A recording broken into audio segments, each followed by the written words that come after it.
मुस्लिम वर्ग की महिलाओं को, जिन्होंने अपने अपने फील्ड में बहुत कुछ हासिल किया है, उनका ऑक्शन किया जाता है, लेकिन ये सरकार कुछ नहीं करती। उत्तराखंड के अंदर, उत्तर प्रदेश के अंदर रोज ये संसदें हो रही हैं और आज तक प्रधानमंत्री जी को ये मतलब फुर्सत नहीं मिली कि उनको उसको कंडेम करें। देखिए, जब मैं बोलने खड़ा होता हूं, इस सरकार के मंत्री डिस्टर्ब करते हैं। गिरिराज जी हमेशा जहर उगलने का ही काम करते हैं, उसमें कोई नई बात नहीं है। सोच लेना कि जब प्रधानमंत्री जी बोलेंगे मैं भी डिस्टर्ब करूंगा। आजादी का 75वां साल हम मना रहे हैं अमृत महोत्सव के रूप में,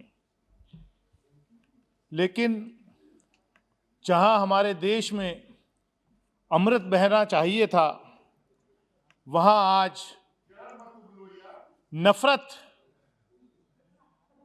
बह रही है और मंत्री जो हैं बैठ करके अंदर भी जहर उगलते हैं और बाहर भी जहर उगलते हैं।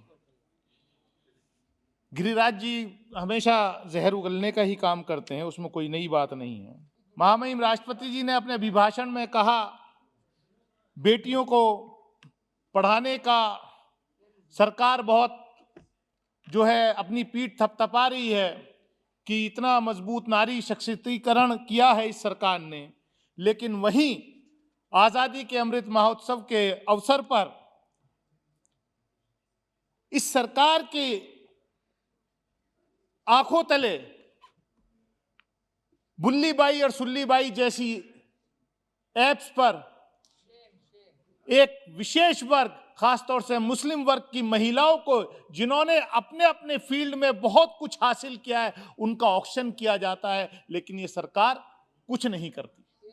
मुझे यकीन है कि आदरणीय प्रधानमंत्री जी जब आएंगे, अपना रिप्लाई देंगे, तो ये अब यहां पर वो जवाब देंगे कि जो धर्म संसद के नाम पर अनहोली धर्म संसद जो हरिद्वार के अंदर हुई और वहां पर एक विशेष वर्ग के, खास तौर से माइनॉरिटीज के लोगों को, मुसलमानों को कत्लेआम करने की बात कही गई, उस पर सरकार की तरफ से आज तक कोई टिप्पणी नहीं आई। मैं इस सदन का सदस्य होने के नाते ये गुजारिश करूंगा कि प्रधानमंत्री जी जब जवाब दें, कम से कम उनको हर चीज पे वो ट्वीट कर देते हैं, लेकिन इतनी बड़ी घटना हरिद्वार के अंदर, उत्तराखंड के अंदर, उत्तर प्रदेश के अंदर रोज ये संसदें हो रही हैं और आज तक प्रधानमंत्री जी को ये मतलब फुर्सत नहीं मिली कि उनको उसको कंडेम करें। मुझे विश्वास है कि वो आएंगे, इस पर जरूर जवाब देंगे।